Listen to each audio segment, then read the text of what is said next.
X, you name it. You name it. I name it. Anyone can name it because Bank is just such an absolutely wide map. It has so much rooms. It has all the rooms that are absolutely expanded. You have some small rooms. Let's include janitor into the loft. But everything around is huge. And all teams are ready. Again, I'm ready. I hope you guys are ready for the heat that's going to be brought on into Bank. Team ClaW facing off against Zone Esports. I said it once, I'll say it again. Have fun, good luck in the chat. And with that, I hope you all wish the same to the players that will be in the match currently. Going for the bans, I can't really say much. I'm going to go for default. Dokkaebi here would be a no-brainer. Again, Valkyrie, Dokkaebi, Ying, and the last one, I'll say either Mira or Fenrir. First one, Ying. I said it a bit too late, I know, but she's basically the most banned operator in the comp scene from my experience. The second one, not too much of a surprise, is going to be Monty.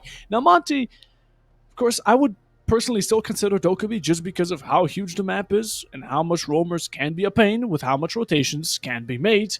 But in the end, it's fine. Monty, again, he can deliver so much, and this is one of the maps he can definitely shine on. Second one is going to be Kate, so I'm already two wrong.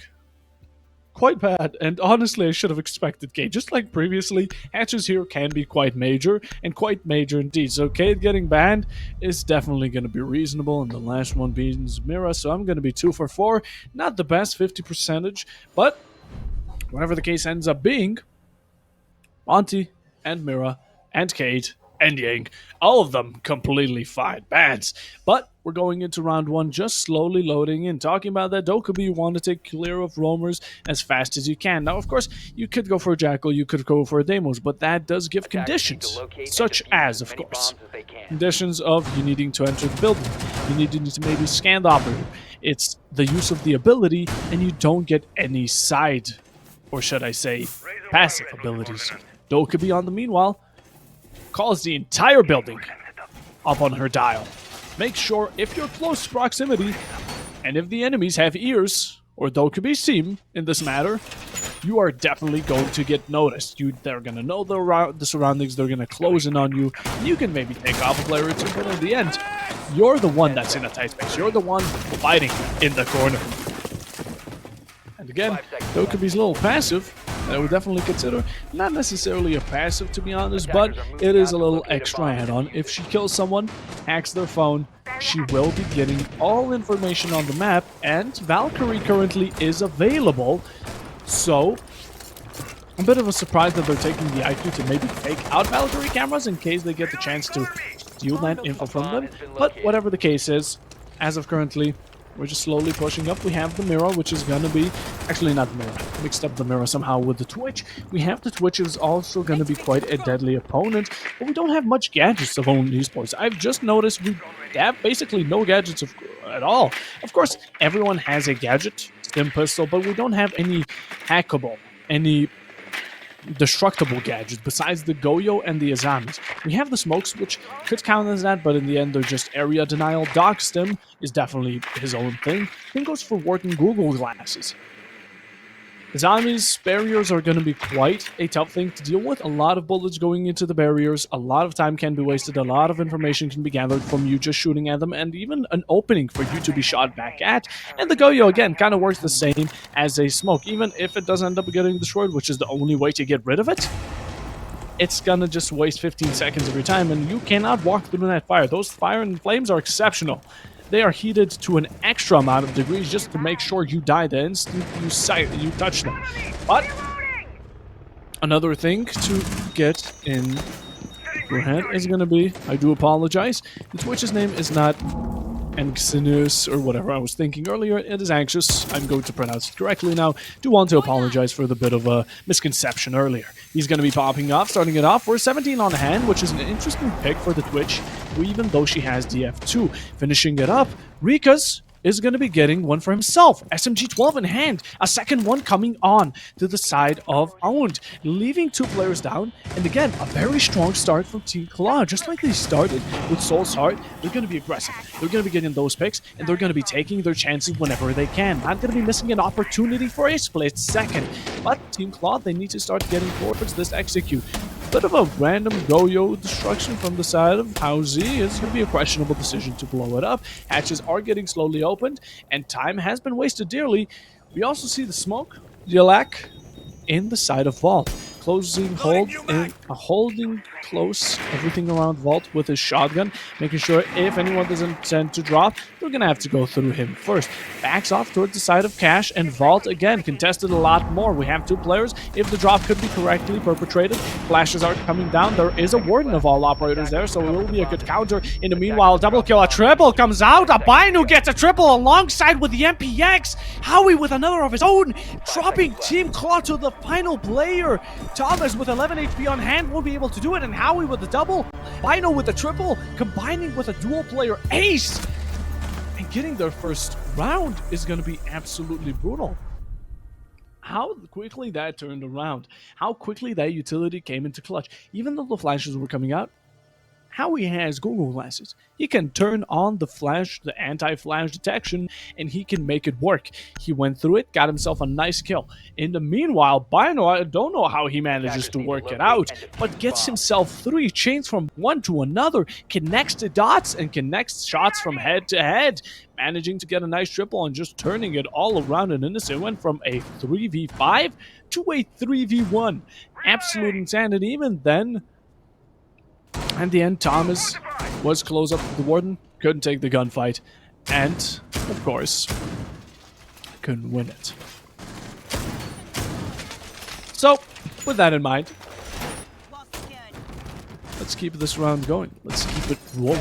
Let's go on to round 2. An interesting turn of events. For a second, I thought this was going to be very similar to the previous one, where Team ClaW just absolutely demolished their way through the competition. But Owned is definitely going to be putting up a good fight. They are definitely going to be retaking their positions and definitely going to be standing proud on it. Standing on business, some would say. As we go upstairs, downstairs was the most optimal way of going for them. Now they want to switch it, going to the reverse floor, going to floor number 2. And a bit of a switch. We still see the Zami. We still see that Warden. But we see the Malusi, we see the Umayan, we see the Castle. Which is going to be a bit better for utility-wise, especially for countering what these players are bringing. The Malusi is definitely going to be a good one against that Deimos, against anyone trying to really entry frank. The Windows are going to be contested, and some of them even denied by the Castle, I do believe so. Kadu not having much of an opportunity to get himself some safe shots, as he's going to be getting contested from the inside of the building onto the window, trying to apply some pressure from the outside and trying to really cover those rotations, those angles, whatever he can. Maybe deny some free shots coming out from the side of Oni. It's going to be getting damage dropped onto him. An even heavier blow is dealt as he's dropped to 67, halved his HP in a matter of seconds, and with that, a very early start from Team ClaW, but they're not making much progress. Owned is stopping them in their tracks, slowly just pushing them back to where they started. We're going from step 5 down to step 1. Since Team ClaW, not too much presence inside the building. The Deimos is trying to go for some 1v1 situations, but doesn't have much locked in. He has the Wamai, he has the Castle, but that's about it. Both of those are going to be in quite comfortable positions as of now, and the entirety of Owned Esports we'll be going through the second phase of Dokkaebi calls. Getting rid of that is going to be a bit of a pressure release. Now you know she can't use them anymore, but the intel is being sent around the entire map. We have some drone placement. We have an open pill. Kadu, again, starts it off. Gets a nice pick. You know, took some HP earlier, but will be going for a kill of his own. Drops it down to 2. One comes out, a trade from the side of my goodness. Lilac. Korea gets another double kill. Going for that repel is definitely going to be cutting off a lot. And in the meanwhile, Badu getting another one for himself. Trades it out. But it's all down left to Ballo as he's on the Warden. Not much flash present, so he won't be able to counter any type of utility, as Anxious will be there to stop him. And Anxious really loves that DMR. I've been spotting that a lot. 417 on Twitch. Dokkaebi MK14. Of course, normally in the Dokkaebi, majority of people would go for the DMR, and only the truest of Chads would go for the Bosch G. But that away from the point, Team ClaW managed to turn the tables again. It went from Owned having complete advantage in one round to now Team ClaW managing to muster up the strength and get it back rolling. Now, with that, of course, let's not forget the fact that Team ClaW, with the amount of rotation denial they have, with the amount of angles they're pressuring from, we had one just from parking side repelled onto the big windows on the top of lobby. We had someone repelling on site. That's also how ClaW, I'm assuming, got his opening pick. Then we had people applying pressure from below just to make sure no C4s are pre-placed, making sure we get some intel, making sure no retake is going to happen or anything like it. And at the same time, we had two players just pushing main side, just trying to focus around it, just to put people away from the comfort zones and lead them directly in angles of the people working on the outside. That worked out pretty well, but now you're in a bit more of a confined space. Now you're in a bit more of an area that you really can't do that as much. Since, of course, window play here isn't as implemented as much. Of course, you could go square windows, you could go skylight, but that's in the end not going to be as helpful as you may think of it to be.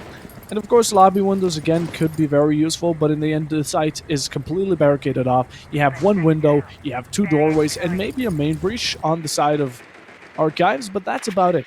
You don't have a lot of entries, and you need to make sure you go for the verticals, and you need to make sure you go for these operations inside the building.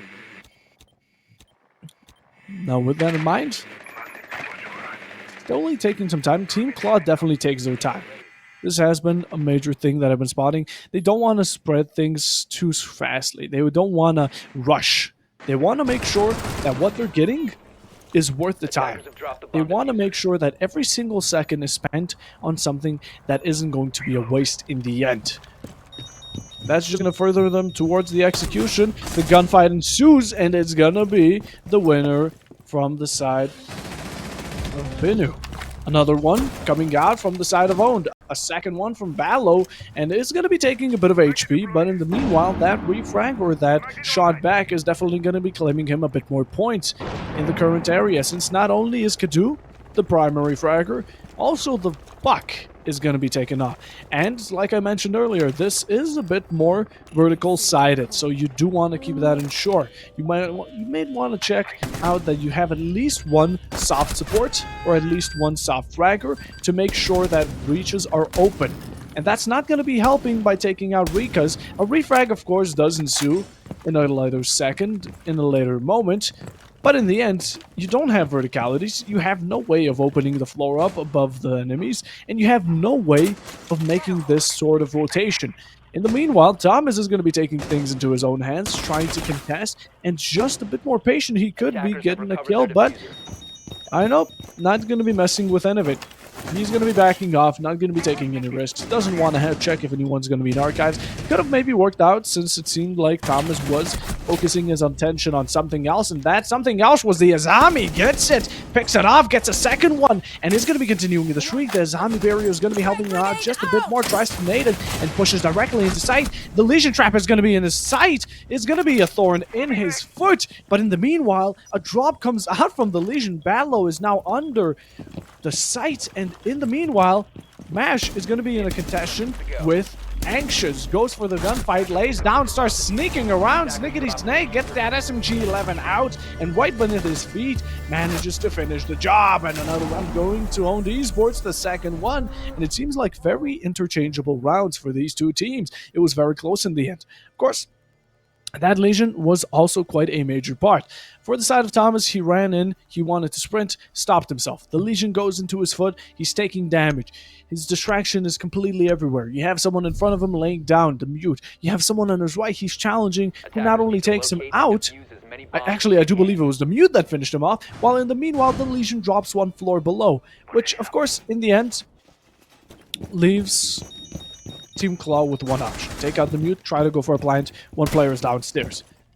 You're not going to be going close range quarters with a mute, not as easily as you may expect it. It's a shotgun SMG-11 character, and it's one of the deadlier ones, because those two guns are perfect for close range. I would say even one of the best.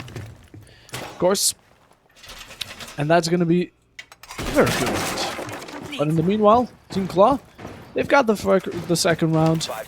Owned got the third and first. Maybe the fourth one is going to be going by the side of this Juju, just kind of keeping up the tradition of, hey, let's keep on switching rounds until the very match point.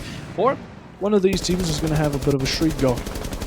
But in the end, there can only be one winner and one loser, and that's going to be decided only up until we get to that 5-5 where someone gets to close the match point.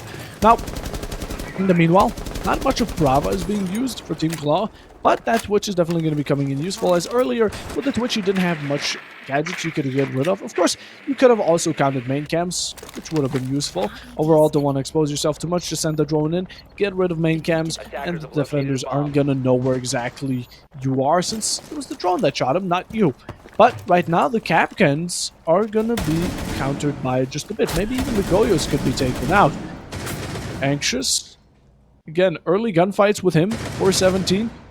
He does deal a heavy blow, but Mash knows it. Mash knows he has the TCSG in hand. He's holding it. That slug shotgun deals quite a heavy blow, but he has a hatch beside him, and he can rotate anytime he wants. Just holding still, he's going to be patient. He knows he isn't an attacker. He doesn't need to go for time. He needs to waste it, and that's exactly what he's doing. In the meanwhile, Korea gets down. Not completely out, though. Could still get a res. Could still get a bit of a pickup. And as for now, Azami walking right too close to the lines of sight of Anxious in the current moment. The current position is going to be favoring it just a bit. Korea gets picked up, 20 HP. Not too good, but it's better than dead. It's definitely better than that. And we get a Capcan trap kill onto a fully HP'd Hibana. Thomas frags the Capcan trap and also joins along with Rikas on that double kill, getting himself not only Ballo, but Mash as well with that Rikas SMG-12. Going to be taking it a bit more to close range quarters. Taking out the Capcan, but the Capcan, you know, even though he is completely wiped out, you'd better watch out for those traps because they could definitely be quite dangerous. They managed to take out your Hard Breacher on full HP. What else could they do to your Buck and Twitch with the amount of HP they're rocking? One Capcan trap for each, and you have 2 players less. You really have to be careful where you're going with this. And the site as well is downstairs. With the amount of progress on work and how much area they've contested up until now, they're going to need to get fast on it. They're going to need to speed up on it, and that's exactly what they're doing. The Yogoyo canisters are getting set off, which is going to be another 15 seconds of your time set off. And a bit of bad positioning from the Goyo canister, just allowing Thomas to peek into sight, but all of them are now gone. You have the last 15 minutes, or the 15 seconds. Angles are being held quite strongly. We have some information about whether these players are. A double kill coming out from the side of Own Esports, leaving Thomas again in a very unfavorable situation. He comes out, but doesn't end up managing to do anything with it. Final rotates, gets that rotation in, flips left, flips right, and gets that nasty long shot with the Russian SMG, and getting on to Esports their 3rd round. Which Team ClaW right now, again, just like in the first round, it went from a 4v3 to a 3v1. Absolutely crazy. A triple kill out of nowhere. Bino got one. I think also Ballo got one. Everyone got one. Basically just exchange it across the team. Decided to spare the frags for a bit for everyone. You get one, I get one, and you get one. And with that, and the power of friendship, they managed to get themselves the 3rd round, which also leads Team ClaW to be going into the half-round split with an unfavorable split. What I mean is, they can't go into a 4-2, they can't go into a 5-1, and they can't go with a 6-0, they can only go 3-3 or worse, which, securing a 2-4 or a 3-3, I would definitely battle my guts for it. I would definitely put all my effort into these couple of rounds, because this is where we start approaching the dangerous minefield. This is where we really get close to that match point, and this is where you want to make sure to secure as much as you can, because on Esports, they get 2 more rounds. They're 1 away from match point. That's a lot of pressure on Team ClaW. That's going to be making them think about what they want to do a bit too carefully, even maybe to the point where they start messing up. But not for sure. Not certain. We're going to have to see in the later rounds. Right now, also seeing a bit of the Sentry come out. Actually, not Sentry. That's going to be the Striker on attack on the Recruit rework. Using him for barbed wire and impact is going to be an interesting way of going about it. And in the meanwhile, it's going to be Kadu again on those repels, doing it again, using Zofia as she should be used, destroying the castles, destroying the Azamis, getting rid of that utility that really slows down and can mess up team chemistry. In the meanwhile, an opening kill from Ballo. Rikas refrags it and trades it out in the same split. The 4v4 is brought on very early, not a minute even by, but in the meanwhile, it's going to be giving Rikas just enough of a distraction to take it out. He puts the shield to the side, but a run out comes out! Selec with a one for himself, jumps out the window. One intent in his mind, and it's to take out this Osa. 55 HP, tried to protect himself with the window, but couldn't do it. The shield just wasn't covering enough of his body, leaving out the footsies to be shot out, and getting a nasty kill, rotating all the way back down, and having to come back up, which could give Team ClaW an opportunity to start hunting him down. He is now on the downstairs floor, and just as I said, Anxious is already on it. Deimos scanned him. Don't know, did not waste the utility since it happened just quickly enough, and it's gonna be, you know, wasting some time. In the end, it was a good trade-off. You traded off the Osa, which on Windows would have been brutal. On Windows like these, like Bank, where you have so much lines of sight to contest, it would have been absolutely atrocious to work against. Of course, having to use impacts, having to use utility to get rid of it. And at the same time, when you throw that utility, you expose yourself to a possible headshot or possible damage, which just isn't it. So that trade, also then going downstairs, wasting some more time, getting rid of that, and trading yourself out is definitely going to be worth it. And I'm wondering how much zombie barriers were left in the cartridge. I was also wondering what the thought process behind that nade was. Thomas throws one, or maybe the second as well. Not sure, I heard one or two explosions, can't remember it vividly, but I'm sure as hell that I saw Thomas with a frag icon next to him and nothing else, meaning a team kill, or not even a team kill, a self-kill came out of that solely thrown nade. Another one is dropped, a double kill comes out, but not to seclude it to one player. Housey gets one, and I know, finishes the second into Janitor. Both walk into the bullets, and both walk into the fire. The split fire of Owned Esports finishing it off, and Team ClaW with some questionable decisions. Two of the rounds, they let themselves be picked off, one by one after another, either by flicks, either by good teamwork, or by better chemistry. In the end, whatever it was still a valid attempt, but that self-kill, I don't know what was the thought behind it. Could have been a complete mistake, could have even been a bug for all I know, so I'm not going to be making it too big of a fuss. But in the end, it's a round for Owned. They're 4-1, they're 3 rounds above Team ClaW, and they're in a pacey lead. They want to take it, especially when they're on the defensive.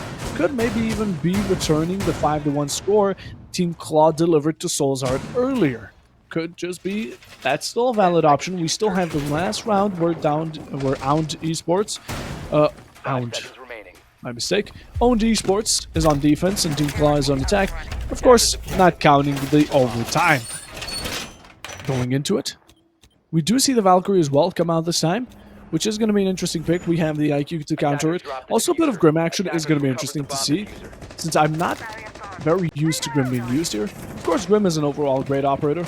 Like I said, it really forces people to not peek angles and kind of forces these certain holds from the defenders, maybe even pushes them into predictable angles. But while that's happening, most of the time I've seen Grim shine on the area of Chalet. Mentioned it previously, but yeah, whatever it be, I'm very piqued to see where this is going to be going. Again, Owned going for these early challenges. We see a bit of aggression from the side of Venu. He's just lurking around. He's ready. He wants to find himself a victim, and he's waiting for anyone to pop into his sight. He's waiting for any type of possibility. A run comes out, and there it is, destroying the barricade. No contention yet. He's being very patient about it. Going around speedily, Formula 1 racing across the track. Some information is definitely there about him, and they're not trying to risk to see if it's correct or not. Taking out one drone, backing up, wasted enough time, wasted a drone, or even took it out himself. I know, perfect job. He has held out 2 players on the side of lobby. Now they're going to be slowly creeping up to Banana. and going for a possible drone refrag. The pre-fire comes out and it connects at the very end. The last few bullets will be doing the job for Anxious to start it off. Verticality is going to be getting included in the very second we have this buck upstairs. Could definitely be expected. Very expected. Not too much utilities brought upon there. Possibly some new jammers, some legions as ping, maybe a Valkyrie or two. But the majority is still waiting for them downstairs, and this is what they're prepping for. They want to make sure to get rid of anyone and to get rid of anything. Any type of utility like a C4 as deadly as this could be taking out players like Korea. Gets one on the buck. Verticality a lot more limited, but you do want to save those Ash charges, those Aphia charges, any type of soft breach that's ranged for those Azamis. You really want to focus it on that just because of how time wasty it can be to just in the last 10 seconds be shooting down an Azami barrier, possibly even be peeked by someone, and the verticality is going to be starting to get contested a bit more. Trying to go for floor banks. Mash feels heavily threatened, gets stuck on a bit of the area of the map. And in the meanwhile, we're going down to the final fight. Mash gets one onto Kadu. Long range SMG always works out. Peeks onto the left. A very nice heads up. Gets the third. And a deagle coming out from Zelak. Just in the last second, there's the Azami barrier. Creeps away from it and gets the headshot. Not a necessary one tap that we always love to see. The one taps are juicy. But if it's a deagle in hand, it's a deagle. It stands on business on its own. The name itself, it's one of the more respected 50 caliber, or one of the few 50 caliber secondaries, and it deals quite a hit, quite a punch. Definitely did that so in the very end, and managing to get themselves the 5-1. And like I said it earlier, still a possibility for Team ClaW to get back, to claw their way back to the 5-5 score, or maybe get to the match point. They just can't allow Owned Esports to get 2 rounds. And why am I even surprised saying this? Why do I even look at the lineup of Team Owned and see a Blitz, Glass, and Amaru, while Team ClaW is playing downstairs, so window repels are definitely not going to be an instant way of going about it. I'm just going to heavily expect a Tunnel Rush, a Blitz, a Kapkan, well, not a Kapkan, a Glass, both Russians, but just, and both similar icons. One is on defense and has booby traps all around the map. The other one is basically an attack warden. But in the meanwhile, could have also went for Kaptao. Anything like a bit more of help from those firebolts could have definitely been appreciated. Basically, a smoke situation for the attack. Surprisingly, though, it's gonna be getting expected. Smoke does seem to surround it, does seem to get around the idea that it's possible for a rush to come out. Seeing as how their score is, they could definitely be getting a bit too cocky, and he's going to be holding it. He's going to be holding blue. It is his primary hold in the first point. We have the shield upstairs for anyone trying to push up, because that shield is definitely going to be optional for Mute, or for Smoke. For Smoke, it's definitely a valid thing, but it won't matter if they just ignore. Servers spotted. We see that the Warden, Kadu, has spotted a bit of enemies. That barbed wire is going to be troublesome, but won't be dealing any damage as of now. He tries to contest it, but do remember that Warden is packing some C4, packing some heat, and it's going to be the perfect counter for Mash. Also, the Warden itself is a perfect counter to the Blitz. In the meanwhile, Amaru is on square, getting some picks for himself. Thomas is taken off the board. That's going to be the Melusi. The gadgets are still on the floor, but the player definitely isn't. With that, a lot of pressure coming out from top and bottom for the Smoke. Trying to avoid as much of it, the Smoke will be backing off, going towards the Warden, and a bit of a player is revealed to Mallow. He's going to be holding his tight angles. He's still going to be holding them very dearly, and he's going to be getting it. He is going to be getting his worthwhile of time as he gets another pick for himself, claims it, puts it under the rug.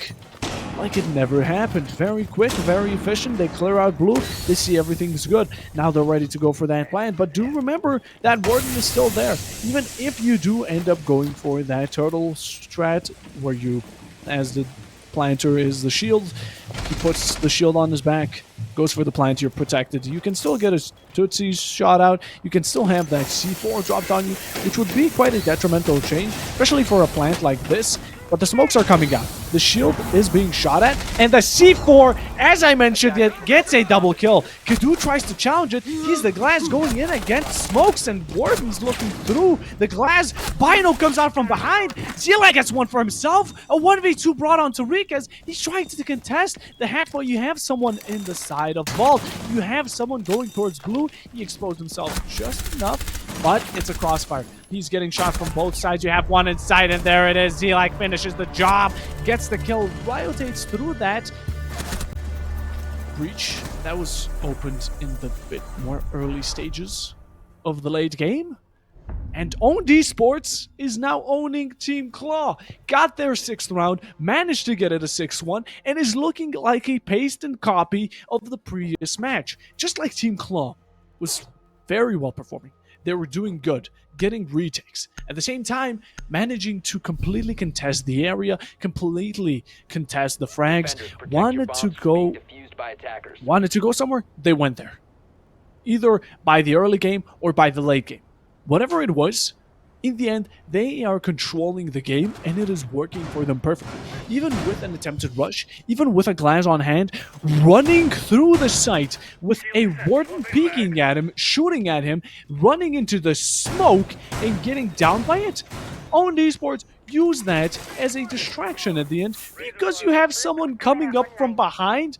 An early game opened hatch is then used in the very last few seconds to sneak up behind your enemies, get one kill, get that distracted to another player, and have someone peek the hatch, which is just another start game opportunity brought into the late game. Absolutely perfect execution, going for these pressure points that don't hold pressure anymore.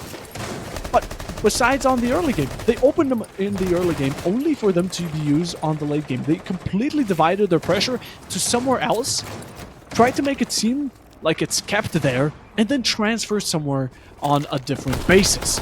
And it has been working out perfectly. They are controlling them, and they are doing exactly what Team ClaW was doing in the previous match. They're working way better, while Team ClaW is just falling for it one after another. And Owned Esports is taking it 6-1. Insane score. Team ClaW needs to win 5 rounds in a row, while Owned Esports, they need to just keep it at a feisty 1 out of all those 5. And even with how dominant they've been, it doesn't seem like that impossible of a task at all. And the drone coming out isn't even spotted by the Fenrir. Has to red ping him to let him know. Malusi as well. 2 pings coming out at once. Such information is dropped. Thomas drops down the hatch. If with a flash or 2, it is all just denied. The hatch is opened. Drop a drone. You get information on 2 characters. Throw 2 flashes, and you cleared out the entirety of open area. The amount of value that holds is absolutely absurd, but it works for Owned. They managed to get these hatches, and now we're going to be starting to contest theirs. Now, Team ClaW has been putting much aggression on towards them. They've been turtling around side, they've been using their flanks, they've been using their roamers, whatever it is, but they've been doing it not as efficiently as Owned. Whenever it's Owned in these roaming positions, they try to at least get a pick off of it. They try to use these last-ditch efforts to just get some sort of value, either be it time, be it a late-game opportunity, or be it some sort of frag.